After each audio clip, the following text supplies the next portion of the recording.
After defeating Bolivia in the first round of the Copa America group stage in what was a very easy matchup, the United States men's national team is set to play Panama for the second round of the group stage. And many may be thinking that this will be another easy and comfortable win. To that I'll say that I have to disagree. This will likely be far more challenging than Bolivia, and you may be wondering, is the United States the clear favorite here? Will the United States win? And to that I'll say, yes, of course. But I doubt this will be an easy one. So today, we are going to do a full match preview for United States versus Panama. Hi, if you're new here, I'm Filippo, and welcome to the ultimate US men's national team versus Panama Copa America Preview.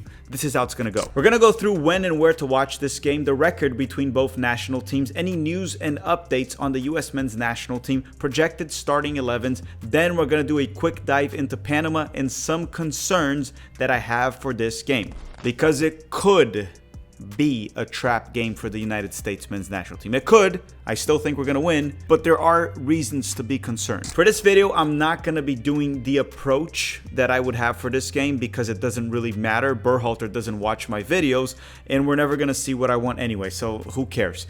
So as always, I'm going to ask you to hit the like button before the episode starts, because we've been through this before, and that is what George Washington would do. And George Washington was a true patriot, and so are you. Okay, roll the intro, and let's start the preview.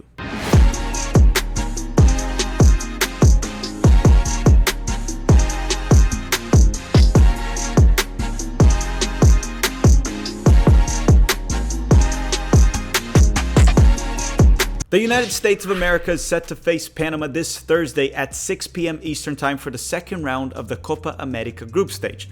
This game will be played in the beautiful Mercedes-Benz Stadium in Atlanta, which, by the way, great city. I visited Atlanta, tremendous city. You should most certainly visit. You won't regret it. I loved it. I'll be back.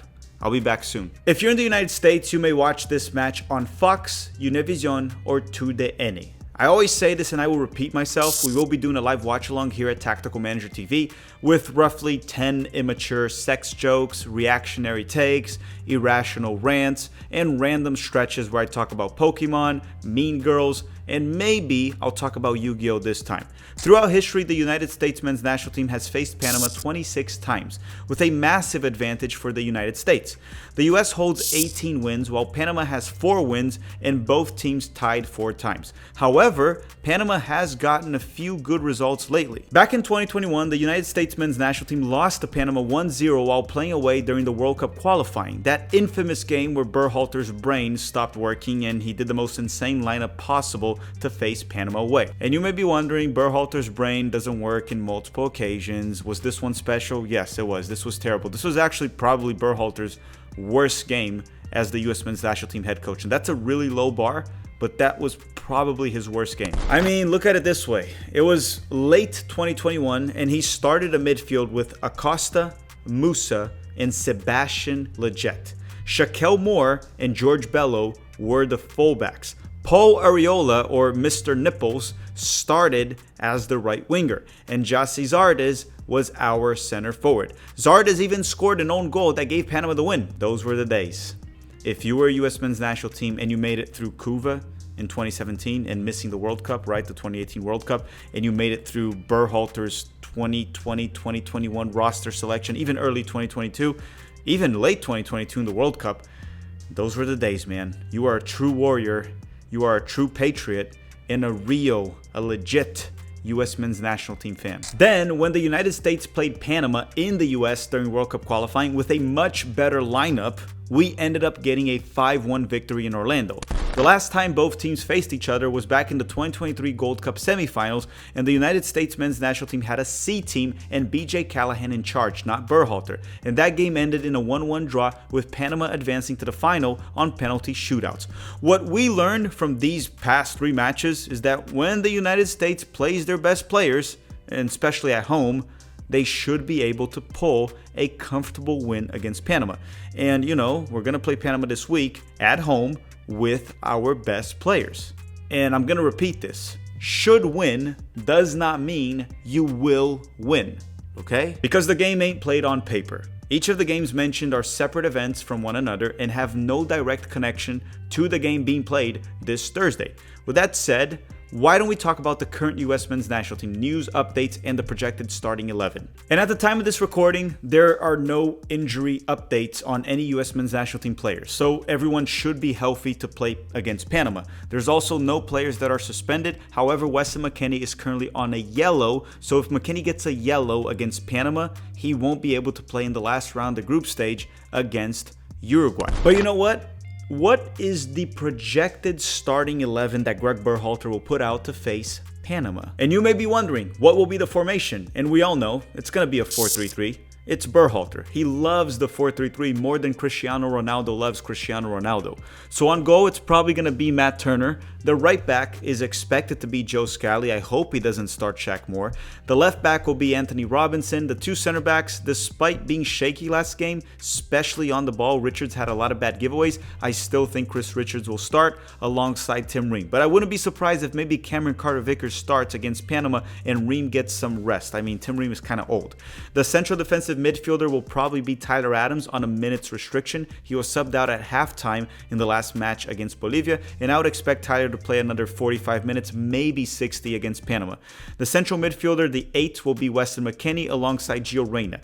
I have said this before, I probably would bench Weston McKennie for Yunus Musa. McKennie has looked a bit heavy, sluggish, out of form, not playing well, but I still think Berhalter will start Weston McKennie. Plus, maybe you want him to play because he needs to burn some calories. Now, the right winger will be Tim Weah, the left winger will be Christian Pulisic, and the center forward will be a player that scored last game, Foladin Balogun. Now, the current situation of Group C, which is where the United States was placed in, is as follows. Uruguay leads the group with 3 points. The United States is in second place, also with 3 points. Then you have Panama in third with 0 points, and then Bolivia in fourth with no points as well. Uruguay are ahead due to the fact that they scored 3 goals while the United States scored only 2. The goal differential is the exact same. Both of them have a +2. A win guarantees the United States a spot in the quarterfinals as long as Bolivia does not beat Uruguay. And let's be honest, Bolivia will not beat Uruguay. So as long as the United States defeats Panama this Thursday, we will lock in a spot for the quarterfinals. Now, if the United States does not win, the situation can get tricky in the last round and they would probably need at least a draw against Uruguay. I really won't dive into those scenarios since we don't know what will happen. There's no point on doing it. I hope the United States beats Panama, but if we don't beat Panama, there are multiple scenarios that we have to go through, and I'll do that on the Uruguay match preview, not this one. Now, before we talk about Panama and talk about my concerns for this game, we're going to put a quick word from the sponsor of this video, Underdog Fantasy. If you want to play, the link is in the description of this video, and if you made it this far, don't forget to drop a like in this video. It helps the channel quite a bit. It's a great way to help the channel for free. All right, we'll be back in 1 minute. Underdog Fantasy is a fun game to play prior to any soccer match or basketball, football as well. You know, it just adds an extra excitement to the game. In this summer, I will be playing Underdog Fantasy during the Copa America and Euros. You can download the app by using the link in the description of this video and use the promo code TMTV. Yes, please, don't forget to use the code. And let me tell you why. Sign up with the code TMTV to claim your special pick plus a first-time deposit offer up to $250 in bonus cash. The game I mainly play is called Pick'em. I just click on it, scroll to the soccer section, and pick a player for the specific match and select the stats that I believe will be lower or higher. It's very easy to play, but be smart about it because it's not that easy to win. I'll also be playing some Underdog Fantasy during some match live streams during the Copa America and Olympics, posting my picks on X and Instagram, so you must stay tuned for that as well. And once again, I'm a professional hater, so usually I pick anything that will have me rooting for the downfall of that player. With that said, once again, thank you Underdog Fantasy for sponsoring the channel. The link to play is in the description of this video, and the promo code once again is TMTV. Thank you Underdog Fantasy.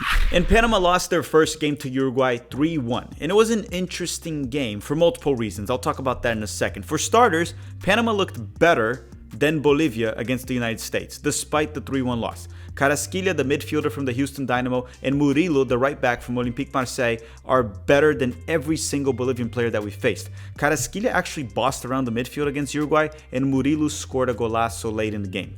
The rest of the team just kind of works hard and is well organized under head coach Thomas Christensen, but all of the other players outside of Carrasquilla and Murillo are very mid. They're not great. They work hard, and that's about it. But I will say this, most of them are still better than the Bolivian players. This is a team that is much better than the Bolivian side that we faced. So just to summarize, what exactly am I trying to say here? This is a well-coached team with 2 quality players and a lot of hard workers surrounding them. The United States men's national team is much better than Panama on paper.